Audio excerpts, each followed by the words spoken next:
น้องงามเป็นสุดทนิสาวใส่ธานีเจ้าสุดสวยโซพีสมที่เขาลือเขาสาผู้สาวทินใดไกลไกลขนานนามมายังพ่ายแพ้การด่าสมคำเขาเอ่ยเก่าข้างสาวใส่น้ำมืออายบ่ลืมว่าจาหัวใจอายควันหา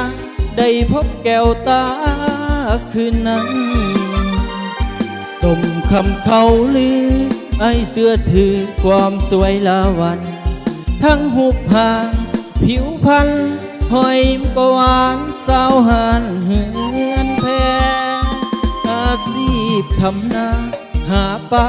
อยู่ตามสายทานว่าจาน้องอ่อนหวานได้ฟังสถานดวงแดงยิ้มนางซากสวนแก่มวนผู้คนมาแวกหยุดพักหันเหือนแพ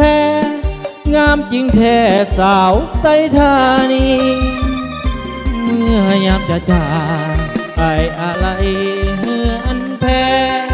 หากใจน้องบ่เปลี่ยนแปลจะบอกพ่อแม่มาขอทันทียานบุญบ่สมลงคาลมสาวใส่ธานีได้แฟนสวยน้ำใจดีถูกใจอีหลีสาวหานเหือนแพ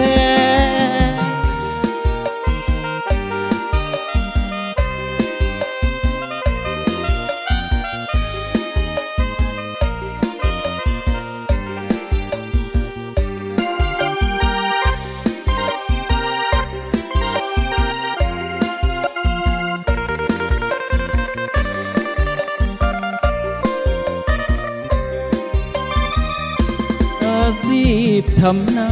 หาปลาอยู่ตามสายทานว่าจาน้องอ่อนหวานได้ฟังสถานดวงแดงยิ้มนางซากสวนแก่มวนผู้คนมาแวกหยุดพักหันเหือนแพงามจริงแท้สาวใส่ธานี